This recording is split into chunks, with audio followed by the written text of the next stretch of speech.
البلد وهذا الشعب العزيز، الشعب الأهوازي وإقليم الأهواز على الإطلاق، بالواقع بين الموقف اللي يعتز به الإنسان،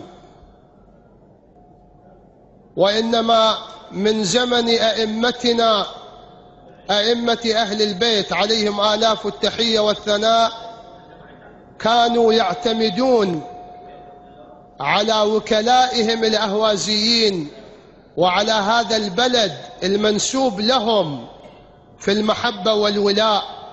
الإمام الجواد عليه السلام في كتابه لوكيله على الأهواز في ذلك الزمان الحسين بن سعيد الأهوازي والحسن بن سعيد الأهوازي، ويخاطبه الإمام الجواد: أخي الحسن بن سعيد، أنت وكيلنا على إخواننا في الأهواز، ويا حسين بن سعيد أنت وكيلنا على إخواننا في الأهواز.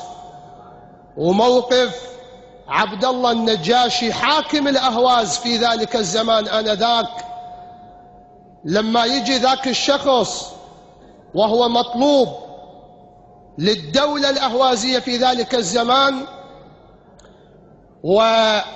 يخفي نفسه، يجي للإمام الصادق عليه السلام يقول له: سيدي إن في الأهواز، إن حاكم الأهواز هو يحبكم. قال له: زين. قال له: وأنا عندي ديون طلب على الدولة الأهوازية وحاكمها. يقول: التفت إليه قال: خذ هذا الكتاب. فكتب له الكتاب وأعطاه إلى الشخص. قال: الآن اذهب إلى عبد الله النجاشي. النجاشي لقب، هو اسمه عبد الله لكن لقب النجاشي.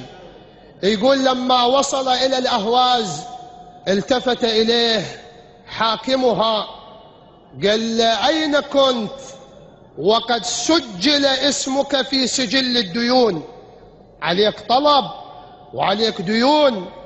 قال له: نعم، ذهبت إلى المدينة إلى سيدي ومولاي الإمام الصادق. قال له: زين، الطلب شو تسوي له؟ قال: خذ هذا الكتاب من إمامي الإمام الصادق. بس سمع عبد الله النجاشي يقول قام. قال له: ذهبت للإمام الصادق؟ قال: بلى والله.